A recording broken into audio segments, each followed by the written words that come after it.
content na ito ay hindi about dreams. Ito ay information nangyari sa anak ko na experience namin about medical. Hindi rin po tayo professional pagdating sa mga sakit. Pero dahil sa paulit-ulit na nangyayari, dahil na rin sa experience, gusto kong malaman nyo, ma-share ko sa inyo ang naging karanasan namin at ang mga susunod pang karanasan dahil sa sakit na na-experience ng aking anak. Ito ay information na kuha ko sa iba't ibang mga doktor. Information para maiwasan, lalo na ng mga makakapakinig nito. Para ito sa mga bata, sa mga matatanda, sa lahat ng edad, basta tinamaan ka nito. At hindi na dapat itong maulit. 2 weeks ago, December 15, 2023, ay sinugod ko ang anak ko sa ospital dahil sa paulit-ulit na naman na tonsillitis. So namamaga yung tonsillitis niya, and then pagtingin ko sa tonsil niya ay meron ng nana. Kailan ba ito nagsimula? Hindi niya first time nagkaroon ng tonsillitis. Simula bata siya sa loob ng 1 taon, siguro mga 4 na beses, lagi siyang nagkakaroon ng tonsillitis. Then lately, nung nasusugod ko siya sa ospital dahil nga sa tonsillitis niya, may mga information ako sa mga doktor na sinabi sa akin na ang bata daw pala, or kahit anong edad, ay hindi pwedeng laging nagkakatonsillitis. Sa loob ng 1 taon, at least 2 pataas na tonsillitis ay delikado na. Bakit siya delikado? Meron palang part sa tonsillitis natin na part din ng puso natin na kung saan ang immune system natin, ang antibodies natin, pinupuksa yung dapat patayin para gumaling tayo. Since meron yung part ng puso natin, yung part ng tonsillitis, ang napapatay ay kasama doon sa part ng puso natin. Na tanong ko, napag-aralan ko sa mga doktor na kapag pala may tonsillitis ka, may chance kang magkaroon ng rheumatic heart disease. Dati kasi ang akala ko, ang mga may sakit sa puso ay nagkakaroon ng tonsillitis. Mali yun. Ang mga may tonsillitis na paulit-ulit nagkakatonsillitis ay maaaring magkaroon ng sakit sa puso, baliktad. So, hindi pwedeng magkaroon ng paulit-ulit ng tonsillitis ang isang tao sa loob ng 1 taon. So, na-confine yung anak ko 4 to 5 days sa ospital dito sa Markdim. Sa Markdim, ang pinaka-trusted kong ospital sa lahat ng ospital dahil accurate ang lahat ng test nila, accurate ang lahat ng lab test nila, at magaling ang doktor na humahawak sa kanya simula bata siya, si Ma'am Virginia Garcia. Sa mga edad na mga 1 to 2 years old, common ang sakit na amoebiasis. Way back nung edad ng anak ko ay nasa ganyang taon, kung saan ako pumupunta ng mga lab test, kung saan ako pumupunta ng mga doktor, ospital para ipatest kung ano yung sakit ng anak ko dahil nagdudumi siya, nagsusuka siya.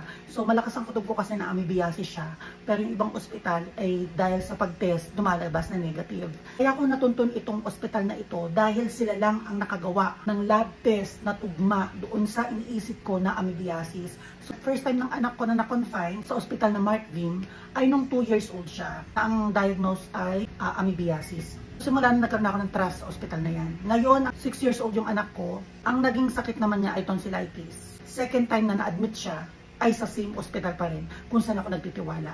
At ang same doctor na humawak sa kanya ay si Dr. Sia na humawak rin sa kanya nung 2 years old siya. So base sa pagkakaintindi ko, sa pagkaka-explain sa akin, merong mga different type of tonsillitis. Yung merong tonsillitis na nakakakos ng rheumatic heart disease na dapat iwasan. So nung nagpa-test kami, pinatest ko yung kung ano bang klaseng tonsillitis yung meron siya.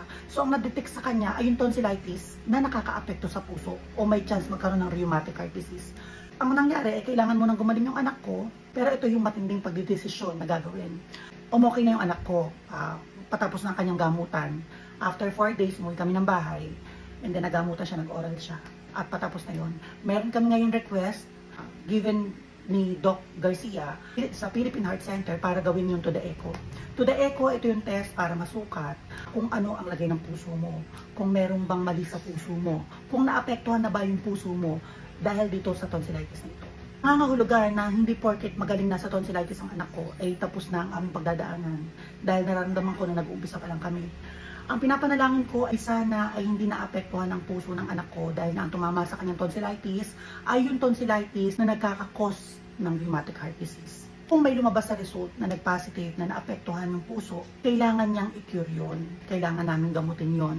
So paano siya gagamutin? Merong process na every 21 days ay kailangan magpa-inject ng anak ko para lumakas ang puso. At hindi doon natatapos yon. And every 21 days sa loob ng 21 years. So ganyan ang consequence kung naapektuhan ng puso. Ngayon, kung hindi naman naapektuhan ng puso, pwede pa rin take nito injectable na medicine na ito within 6 months para yung puso ay siguradong ma-secured laban dito sa tonsillitis na ito. Ang second option ay sana kung sakaling hindi naapektuhan ng puso kahit matagal na siya nagkakaroon ng tonsillitis. Ang second option ay ang tonsillectomy.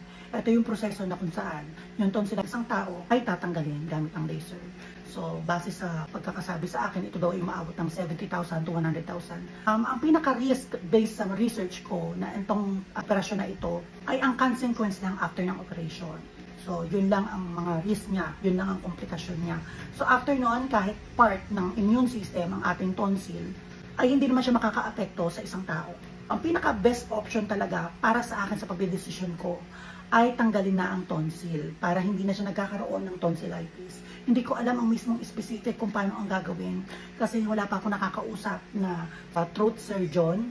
So, hindi ko pa ibibigay ang buong information. So, sa findings ng anak ko, nung pinakonfine ko siya, ay merong 3 test na kailangan gamutin. Ito yung tonsillitis, ito nga yung bacteria dito sa tonsil. Pangalawa is nagkaroon na siya ng UTI. Pangatlo, tumaas yung count ng liver. Tinanong ko yung doktor, ang sabi ko, Dok, bakit tumaas yung count nung sa liver ng anak ko? Which is, konti lang naman ang itanaas dun sa reference ng result ng liver. Tinanong kagad ako ni Doc, kung kumakain daw ba itong anak ko ng baboy or taba, yung mga masisebo, kasi yan ang mga apektado sa liver natin. Yung anak ko kasi, hindi talaga kumakain ng baboy yan. Lalo-lalo na ng taba. So, sabi sa akin ni Doc, isa lang daw ang pwedeng dahilan kung bakit tumaas ang liver niyan. Dahil sa maling pagpapainom ng paracetamol. Mga magulang, mga mamis, mga guardian. Bawal pala ang pagpapainom ng gamot na nakasanayan natin lahat. Kahit ako nakasanayan ko. Yung kapag nagkaroon ng lagnat ang anak natin, 3 to 4 hours, kailangan susundan mo ulit ng paracetamol. Ang paracetamol daw pala ay isa sa mga nakaka-apekto ng liver ng isang tao, lalong-lalo na ng bata. Ang eksena ko kasi dyan, kapag may sakit yung anak ko, lalo na pag may tonsillitis talaga, yung lagnat niya napakataas. Every 4 hours, may lagnat o wala, paiinumin ko. Ganon. So, maling-mali pala yun. Dapat daw pala, kapag umabot ang anak mo sa ganitong temperature, dun mo lang papainumin ng paracetamol. At bawal na bawal mong dagdagan kung ano yung nakalagay doon sa dapat na dosage para doon sa edad ng anak mo. Kung nawala ang lagnat ng anak mo within 4 hours, 5 hours, o kahit gano'ng katagal, wag mo nang papainumin ng paracetamol para yung health ng liver ay nasisecured. So, ganun pala yun. So, yan ang gusto kong kaalaman na ibahagi sa inyo from tonsillitis, rheumatic heart disease, at saka ang tamang pagpapainom ng paracetamol para ma-safe ang liver ng mga kids or ng mga anak nyo. So, ang ginagawa ko ngayon, waiting ako para sa pinaka-final ng paging okay na talaga yung anak ko para diretso na kami ng heart center para maisagawa yung to the echo yan. Pero as of now, sinisecured ko talaga na gada kakain siya, kailangan ay mag-gargle siya. Bawal din ang laging paggamit ng Bactidol. Pwede siyang gamitin, pero hindi pwedeng lagi. Sabi ko nga sa sarili ko, lahat pala ng sobra ay bawal talaga. O, gada kakain siya, mag-gargle siya, magtututbrush siya lagi. Pinagbawal ko na sa kanya habang buhay ang pagkain ng sweets, candies, chocolate, soft drinks. Hindi talaga siya nagka-soft drinks pero bawal ang lahat ng juice. Nag-i-strict ako ngayon sa pagbabawal kasi ayoko nang magkaroon siya ng tonsillitis kasi gada nagkakaroon siya ng tonsillitis, ako yung kinakabahan para sa puso niya. So para sa kanya rin yung ginagawa kong pagbabawal. Masakit man, yung mga paligid sa kanyang mga pinsan, mga kaibigan niya, kumakain ng ganito, wala akong magawa. Para rin naman sa kanila kung ano yung ginagawa natin. Kung ano yung pagbabawal natin, para rin sa kalusugan nila yon. So, yan lang ang gusto kong ibigay sa inyong kaalaman. Recap, ang tonsillitis po ay hindi nakukuha dahil may sakit ka sa puso.